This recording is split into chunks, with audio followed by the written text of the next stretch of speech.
Assalamualaikum warahmatullahi wabarakatuh. Hari ini saya Mega Mayasari akan menjelaskan materi tentang laporan keuangan sederhana. Salam entrepreneur. Semoga kita semua dalam kondisi sehat sehingga bisa beraktivitas dengan baik, mudah dan lancar. Nah, untuk memahami tentang laporan keuangan sederhana, ada baiknya kita mengetahui dulu Bapak Ibu tentang usaha atau perusahaan atau bisnis itu apa. Jadi tahun 2013 URN itu menjelaskan bahwa usaha itu adalah organisasi dengan sumber daya dasar input ya, maksudnya adalah bahan baku, tenaga kerja yang digabungkan dan diproses untuk menyediakan atau menghasilkan barang dan jasa untuk pelanggan. Nah, perusahaan itu dapat berbentuk usaha kecil sampai kepada usaha skala besar. Nah, jenis-jenis usaha, nah ini untuk sebagai pengantar bagi Bapak Ibu, mungkin sudah pernah mendengar ada usaha jenisnya jasa, ada usaha jenisnya dagang, dan ada usaha jenisnya manufaktur.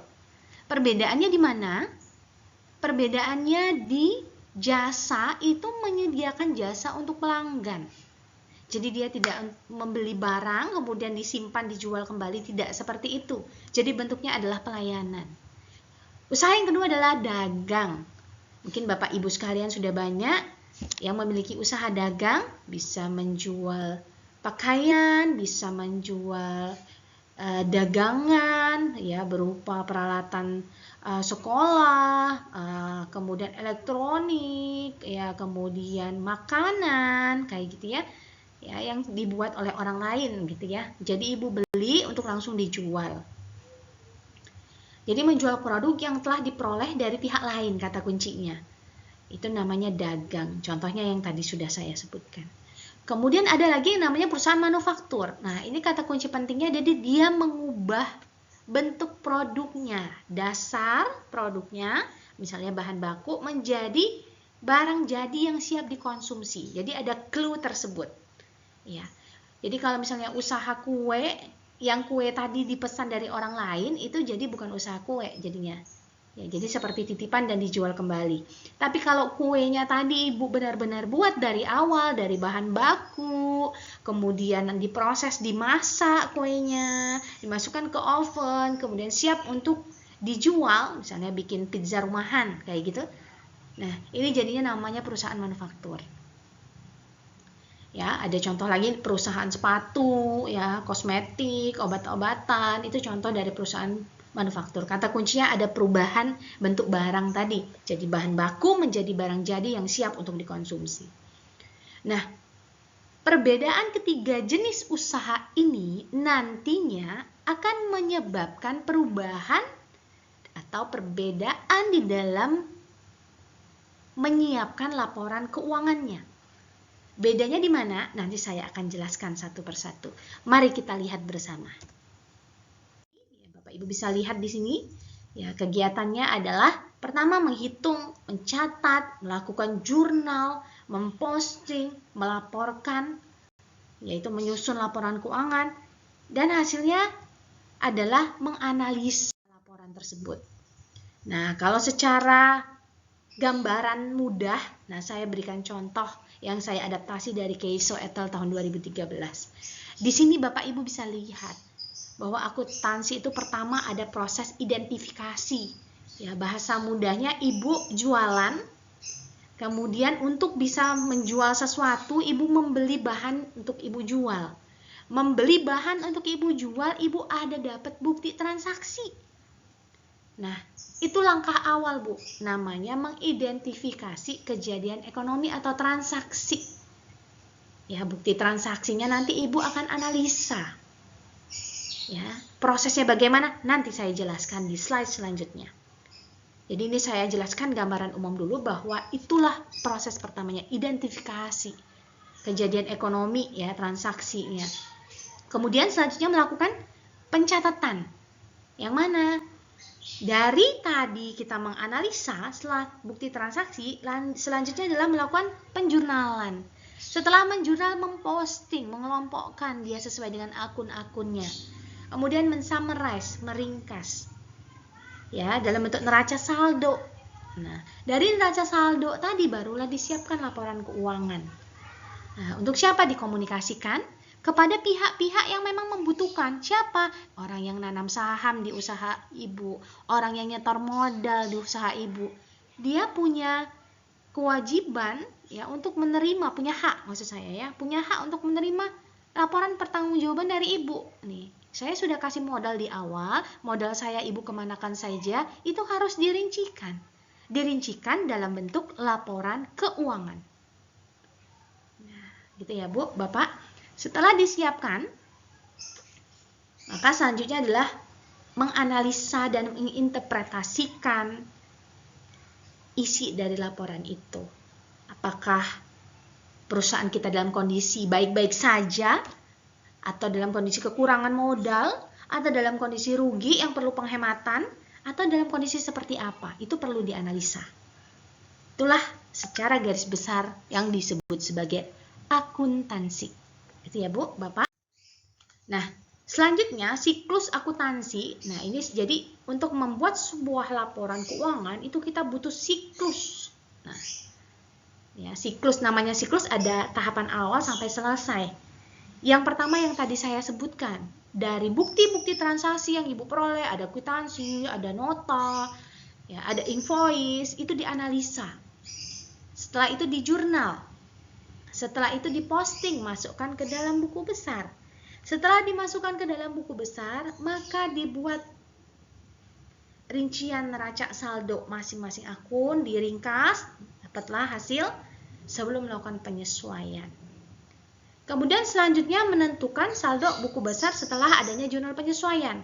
Penyesuaian itu apa? Jadi biasanya di akhir periode Bu, misalnya persediaan tepung kita 5 kilo. Ya, ternyata masih usaha kecil nih Bu. Kemudian tiba di akhir bulan, tepung kita tinggal 1 kilo. Nah, 4 kilo tadi tepungnya kemana? Itu harus kita catat. Nah, itulah yang dinamakan dengan penyesuaian. Baru Ibu akan menentukan saldo buku besarnya. Penyesuaian tadi dibikin jurnal, jurnalnya diposting lagi, masukkan buku besar. Kemudian nentuin saldo buku besarnya, kemudian baru menyusun laporan keuangan. Nah, nanti akan ada proses penutupan buku, ya, laporan keuangan tadi. Jadi nanti laporan di dalam laporan keuangan tadi yang ditutup adalah akun-akun dari laporan laba rugi. Nah, dan terakhir menyisakan neraca saldo. Setelah penutupan, akun neraca yang akan tertinggal. Seperti itu. Nah, laporan keuangan apa saja? Jadi akuntansi itu punya output, Bu, Bapak. Outputnya itu yaitu laporan keuangan. Nah, dari tadi proses meringkas, ujung-ujungnya berakhir di laporan keuangan. Jadi laporan keuangan itu ada yang disebut sebagai laporan laba rugi, ada yang disebut sebagai laporan perubahan modal, ada yang disebut laporan posisi keuangan atau dulu disebut sebagai neraca. Ada yang disebut sebagai arus kas. Ada yang disebut sebagai catatan atas laporan keuangan. Laba rugi nggak? Laporan seperti apa? Jadi laba rugi itu laporan keuangan yang menyajikan pendapatan disandingkan dengan biaya. Selisihnya itu akan kita akui sebagai rugi atau untung selama satu periode. Laporan perubahan modal menyajikan pada intinya adalah perubahan modal yang ada di dalam perusahaan berkaitan dengan modal awal dan aktivitas yang terjadi yang berkaitan dengan pemilik. Kemudian laporan posisi keuangan. Nah, laporan posisi keuangan itu menyajikan laporan keuangan, menyajikan posisi keuangan perusahaan kita atau usaha kita pada tanggal tertentu. Jadi bedanya dengan laba rugi tadi, kalau laba rugi satu periode, 1 Januari sampai 31 Desember misalnya. Kalau neraca per tanggal tertentu, berarti per tanggal 31 Desember gitu. Nah, kalau arus kas menyajikan secara sistematis informasi tentang penerimaan kas kita, pengeluaran kas kita selama satu periode. Nah, yang terakhir, CALK, catatan atas laporan keuangan, ini merupakan tambahan. Tambahan apa? Tambahan informasi terkait dengan pos-pos dalam laporan keuangan. Ya, jadi kalau ada informasi-informasi penting yang tidak bisa semuanya dituliskan detail di dalam laporan keuangan, maka akan dituliskan di dalam catatan atas laporan keuangan. Ya, misalnya terkait metode depresiasinya, aset tetapnya, dan lain-lain yang tidak bisa kita tuliskan detail. Jadi nanti kalau semua kita masukkan dalam laporan keuangannya penuh. Supaya hal itu tidak terjadi, maka sudah difasilitasi di dalam catatan atas laporan keuangan. Seperti itu ya Bapak Ibu ya. Semoga bisa dipahami. Kalau Bapak Ibu lihat di sini di awal, laba bersihnya totalnya adalah 20.185. Ini dalam jutaan ini ya Bapak Ibu ya. Nah, sekarang kita lihat laba bersihnya dimasukkan ke dalam laporan perubahan modal. Rinciannya modal awal ditambah laba yang ada dari laporan laba rugi tadi, 20.185. Ditambahkan, dijumlahkan, baru dikurang dengan prive.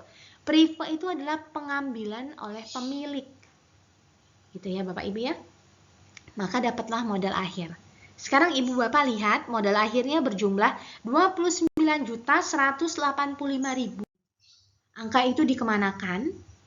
Ya, kita lihat Bapak Ibu, laporan yang berikutnya yang dibuat adalah laporan posisi keuangan, atau dulu biasa mungkin Bapak Ibu pernah dengar neraca asama.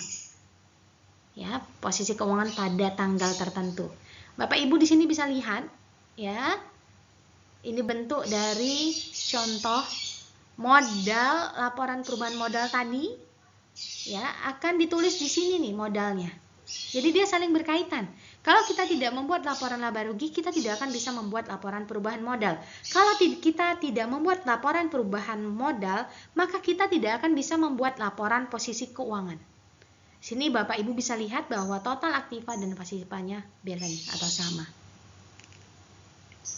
Ya, jadi kalau perusahaan jasa nih Bapak Ibu bisa lihat di sini tidak ada persediaannya Bapak Ibu ya. Karena tadi jasa kita memberi pelayanan. Adanya bahan dikenal dengan nama bahan habis pakai. Nah, saya ingin menunjukkan perbedaan posisi keuangan, laporan posisi keuangan atau laporan neraca, ya perusahaan jasa, dagang, dan manufaktur.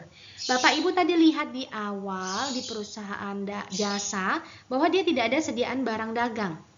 Ya, bedanya di mana Bu Mega? Bedanya kalau di perusahaan dagang ada yang disebut sediaan barang dagang. Sediaan barang dagang itu apa? Barang yang memang dibeli untuk dijual kembali. Perusahaan manufaktur bedanya di mana lagi, Bu? Perusahaan manufaktur tidak ada persediaan barang dagangnya dibagi 3 nih, Bu. Ya, karena dia mengubah bentuk bahan baku menjadi barang jadi. Anda bisa lihat di sini Bapak Ibu semua.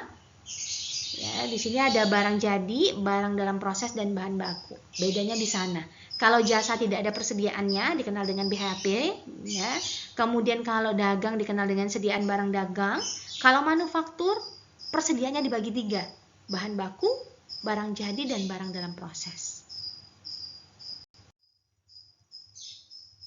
Nah, inilah laba rugi perusahaan dagang. Kalau perusahaan jasa tadi, kalau Ibu lihat dan perhatikan, laba ruginya simpel sekali Bapak Ibu, karena dia hanya mengurangkan antara pendapatan usaha dengan biaya-biaya. Kalau perusahaannya perusahaan dagang, maka namanya bukan pendapatan usaha, tapi namanya adalah penjualan. Jadi dihitung dulu penjualan bersihnya. Maka dikurangkan dengan harga pokok penjualan. Dari laba, baru dikurangi dengan biaya-biaya. Jadi bedanya dengan jasa tadi, kalau jasa nggak ada harga pokok penjualan, kalau di dagang ada harga pokok penjualannya. Selanjutnya adalah Mengapa kira-kira Bapak Ibu butuh laporan keuangan? Kenapa kita kalau punya usaha itu butuh laporan keuangan, Bapak Ibu? Ya. Kita butuh kenapa? Pertama, jelas sekali untuk pengambilan keputusan. Ya, karena laporan keuangan bisa menunjukkan keadaan perusahaan kita. Alat evaluasi kinerja jelas.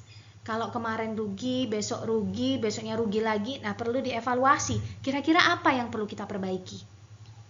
Sebagai bahan perencanaan di masa datang, jelas kalau ada yang keliru, berarti untuk tahun-tahun atau bulan-bulan berikutnya harus lebih baik daripada bulan sebelumnya.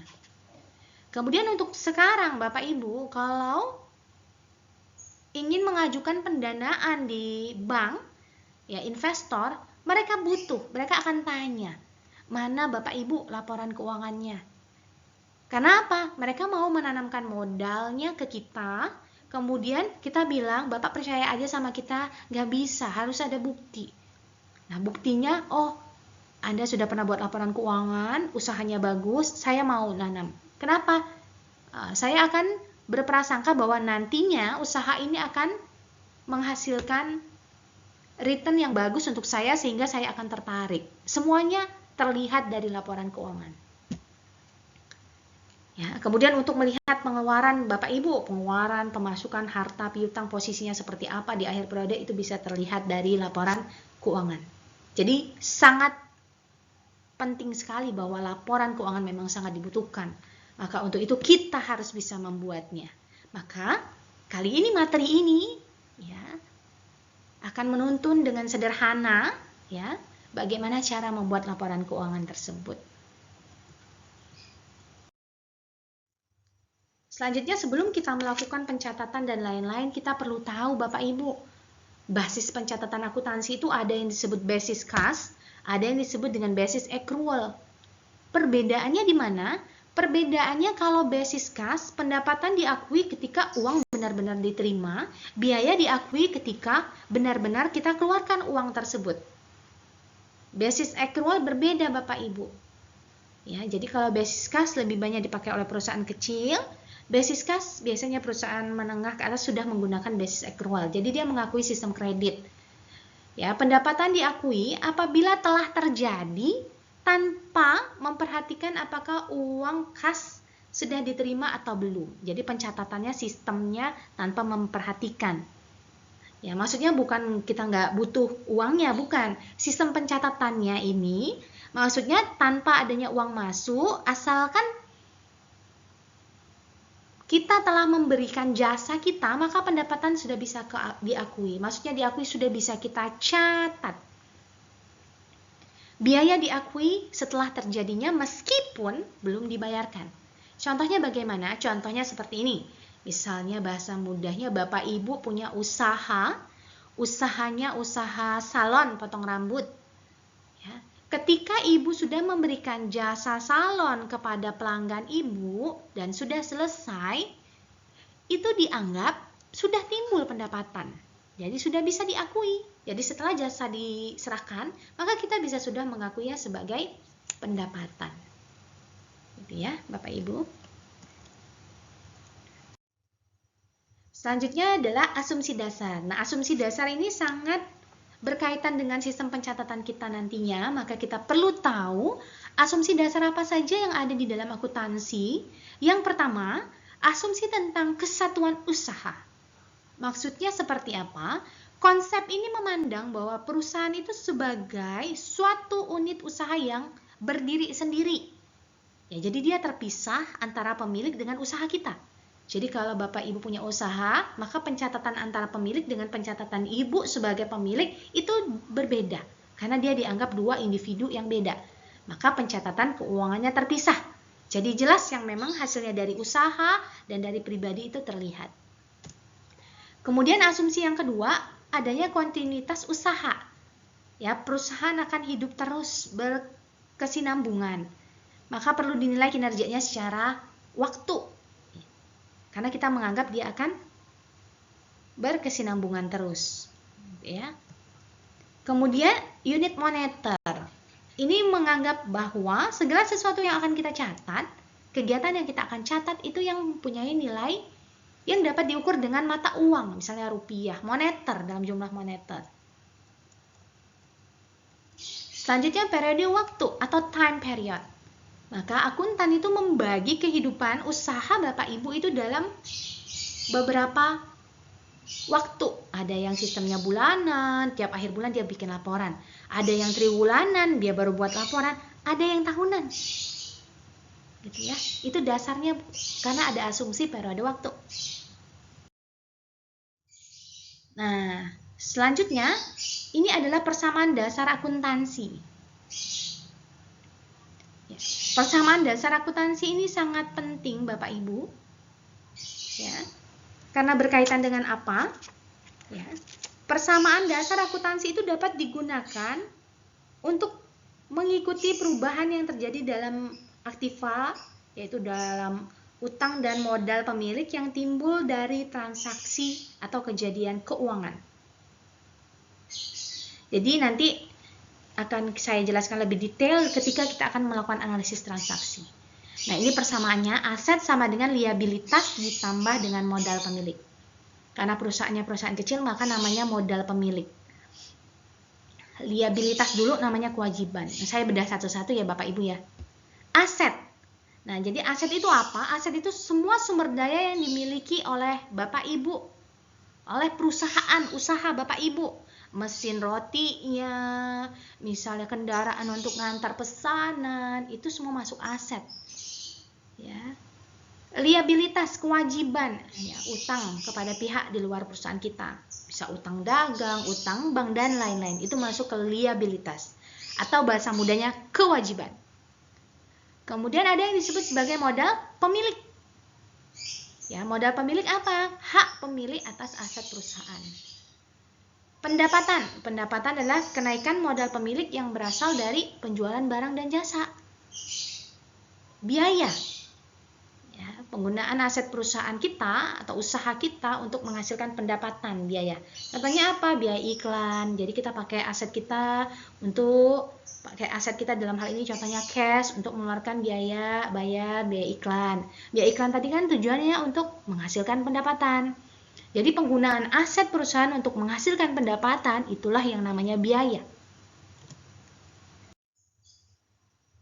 Nah, persamaan dasar akuntansi tadi Bapak Ibu ya, kalau kita turunkan maka muncullah yang disebut dengan peraturan debit dan kredit. Oh, mungkin Bapak Ibu sudah sering dengar debit kredit. Debit apa sih? Debit itu ternyata artinya sisi kiri Ibu, bukan artinya bertambah. Ya, kredit itu artinya sisi kanan. Ya, jadi sisi kiri dan sisi kanan. Artinya debit dan kredit. Ya. Sisi sebelah kiri sebagai sisi debit, sisi sebelah kanan, sisi kredit. Jadi istilah ini hanyalah memandu mengenai posisi dari suatu rekening kita. Ya, bukan menunjukkan penjumlahan atau pengurangan, seperti itu. Kita bedah satu-satu peraturan debit kredit ya Bapak Ibu, karena peraturan ini nanti yang akan bisa menuntun kita bagaimana bisa menganalisis transaksi dan bisa menjurnal. Bapak Ibu tadi sudah saya jelaskan tentang aset, yang termasuk aset contohnya apa, yang liabilitas contohnya apa, modal pemilik contohnya apa. Jadi kalau suatu saat aset kita bertambah, maka di pencatatannya nanti dia akan berada di posisi debit atau posisi kiri. Kalau aset kita berkurang, ya, karena kita jual aset kita, berkurang jadinya, maka nanti dia akan berada di posisi kredit, di sisi sebelah kanan dari jurnal kita. Kemudian liabilitas, kewajiban. Kalau kita punya utang kita banyak dan bertambah, maka pertambahan utang tadi, posisi saldo normal akun kita berada di sisi debit. Posisi saldo normal akun, saya perbaiki. Maksud saya, posisi saldo normal kewajiban atau liabilities kalau bertambah itu berada di sisi kredit. Sisi sebelah kanan. Sedangkan sisi debit itu berarti menunjukkan dia utang kita berkurang karena kita bayar. Modal pemilik saat penyetoran modal ke usaha kita berarti modal kita menambah. Modal bertambah maka berada di posisi kredit. Ya, Ya, kalau diambil maka modalnya berkurang, maka dia berada di posisi debit. Kalau bertambah di kredit, kalau berkurang di debit. Biaya, banyak biaya yang mau kita bayarkan. Ya, biaya bertambah di sisi debit, sisi sebelah kiri. Ya. Kemudian kalau berkurang, biayanya berada di sisi kredit. Pendapatan, ya, pendapatan bertambah di sisi kredit dan berkurang di sisi debit.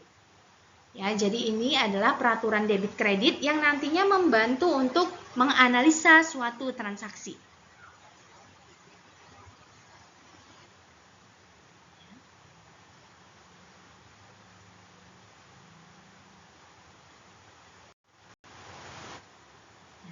Selanjutnya Bapak Ibu, peraturan debit kredit tadi nanti akan memudahkan kita untuk memahami bagaimana menginput atau membuat mencatat transaksi. Transaksi itu apa? Ya. Jadi transaksi adalah peristiwa atau kejadian ekonomi yang mempengaruhi dan mengubah posisi keuangan perusahaan kita. Nah, tentunya dapat diukur dalam satuan unit moneter tadi, uang. Nah, sumber pencatatan transaksi adalah bukti transaksi. Jadi kalau Bapak Ibu punya usaha, jangan pernah menghilangkan bukti transaksi. Kenapa? Itu sebagai sumber pencatatan. Jadi kalau untuk buat pencatatan, itu harus ada sumber. Nah, sumbernya adalah bukti transaksi. Bukti transaksi yang mana? Kwitansi, nota, slip, dan lain-lain. Itu adalah masuk dalam bukti transaksi. Kemudian ada istilah akun. Akun itu adalah komponen dalam laporan keuangan. Kayak tadi, pendapatan itu akun. Biaya itu akun. Kemudian, laba itu akun. Ya gitu ya. Jadi semua komponen-komponen dalam laporan keuangan itu disebut sebagai akun. Nah, kalau di perusahaan, ya, daftar seluruh akun yang ada di perusahaan itulah disebut sebagai kode akun atau kode rekening, kode akun. Nah, masing-masing perusahaan tentunya memiliki kode akun yang pada intinya sebenarnya secara general sama, tapi detail berbeda. Maksudnya seperti apa? Di dalam aturan disebutkan kalau nomornya 1 itu masuk ke dalam aset, ya, aktiva. Tapi secara keseluruhan sama, tapi kalau detail itu tergantung masing-masing perusahaannya. Seperti itu ya Bapak Ibu ya. Saya lanjutkan. Nah, setelah kita tahu tadi transaksi yang bisa dicatat adalah yang bisa dinilai dengan uang. Ya, jadi kalau loyalty karyawan, rajinnya karyawan itu bukanlah suatu transaksi. Nah, untuk lebih jelas kita memahami tentang ada sistem pencatatan double entry yang diperkenalkan di dalam akuntansi. Maksudnya sistem pencatatan double entry itu seperti apa? Sistem pencatatan double entry itu yang pada intinya setiap transaksi yang dicatat, jumlah sisi debit harus balance dengan sisi kreditnya. Itu kata kuncinya, Bu, Bapak. Ya, jadi setiap transaksi yang kita catat nantinya, sisi debit sama kreditnya harus balance. Maka dikenal dengan kata balance, sama. Saya contohkan, ya. Misalnya perusahaan mengeluarkan kas atau usaha kita keluarin uang kas untuk bayar sewa gedung. Maka kita bukan hanya membuat pencatatan untuk bayar sewanya saja, tapi juga kita perlu tahu kas itu dikeluarkan untuk apa. Jadi bukan cuma untuk bayar sewa saja, tidak hanya pengeluaran kasnya saja yang dicatat, tapi juga untuk apa kas itu dikeluarkan. Oh, pembayaran sewa, berarti kas kita berkurang, ya biaya sewa kita nambah, gitu. Seperti itu. Jadi selalu ada seperti itu.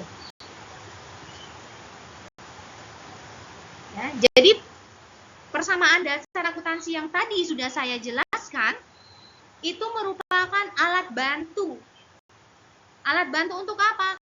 Nantinya memahami analisis transaksi. Ya, jadi kata kunci pentingnya di double entry, pencatatan double entry, ya, double entry bookkeeping itu adalah sistem setiap transaksi yang dicatat, jumlah sisi debit harus selalu sama dengan sisi kredit jumlahnya. Jadi ketika kita melakukan pengeluaran, tidak hanya mencatat pengeluarannya saja, tapi untuk apa pengeluaran tersebut dikeluarkan. Sama dengan penerimaan kas dari pelanggan. Tidak hanya mencatat penerimaan kasnya saja, tapi perlu dicatat dari mana kas itu diterima. Nah, itu kata kunci pentingnya Bapak, Ibu.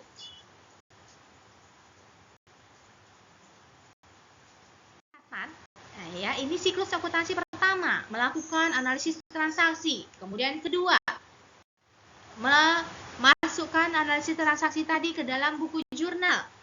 Jurnal ada dua, ada jurnal umum dan jurnal khusus. Bedanya di mana? Jurnal umum, semua daftar untuk mencatat transaksi pertama kali dicatat secara kronologis dan urut tanggal itu di dalam jurnal. Ya. Kemudian jurnal khusus. Untuk mempercepat proses pencatatan transaksi, maka memudahkan Bapak Ibu, maka kita buat namanya jurnal khusus. Untuk langsung mengelompokkan, ada namanya jurnal penjualan, khusus mencatat transaksi penjualan barang dagang atau jasa secara kredit. Kemudian ada yang namanya jurnal penerimaan kas, khusus mencatat penerimaan kas dari berbagai sumber secara tunai. Jurnal pembelian, khusus mencatat pembelian barang dagang secara kredit. Jurnal pengeluaran, khusus mencatat pembayaran kas segala pengeluaran yang menggunakan uang kas. Kalau ada transaksi retur dan lain-lain, mau catat di mana Bapak Ibu? Bisa menggunakan jurnal umum, karena nggak masuk di semuanya.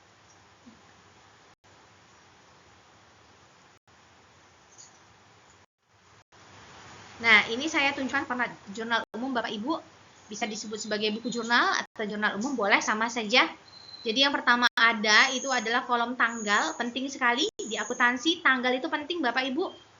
Ya, jadi ketika menginput transaksi, membuat transaksi harus wajib urut tanggal, urut kronologikalnya, tanggal, urut. Nggak boleh yang catat tanggalnya yang awal, Ibu catat terakhir, tidak boleh. Jadi dia harus urutan. Kemudian ada nama akun. Kemudian ada pos referensi debit kreditnya. Ini contohnya. Ini contoh jurnal khusus. Di khusus tadi saya contohkan. Ini contoh jurnal buku untuk penjualan kredit atau jurnal khusus penjualan kredit ya. Khusus mencatat penjualan secara kredit.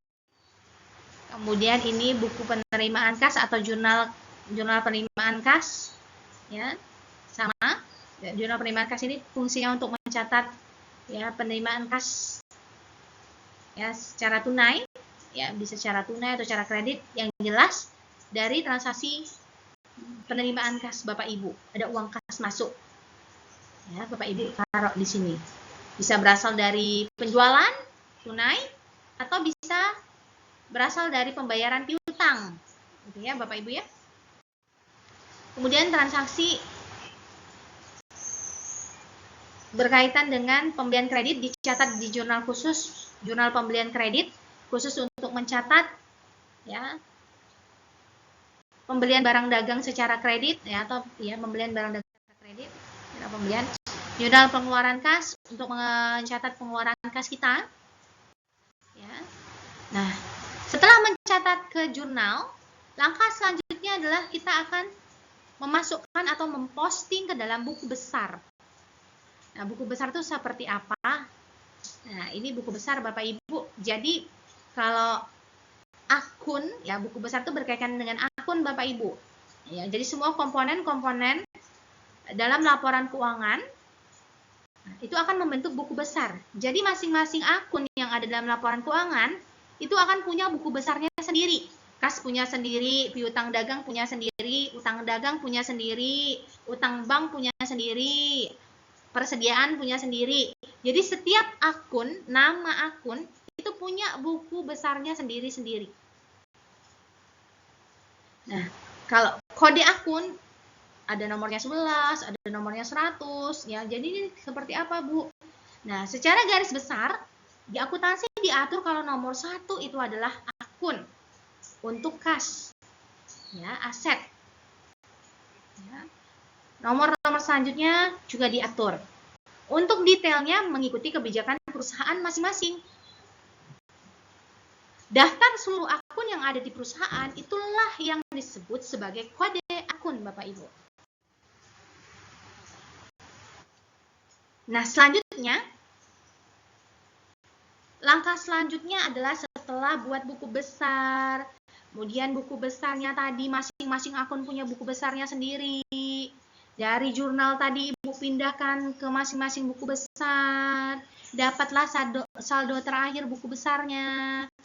Nah, supaya memudahkan Ibu Bapak, maka saldo-saldo dari buku besar kas, saldo dari piutang, saldo buku besar alat tulis, saldo buku besar asuransi, dan semua saldo akun itu diringkas, dirangkum, ya, menjadi format seperti ini. Ini saya langsung cut ke neraca saldo setelah penutupan.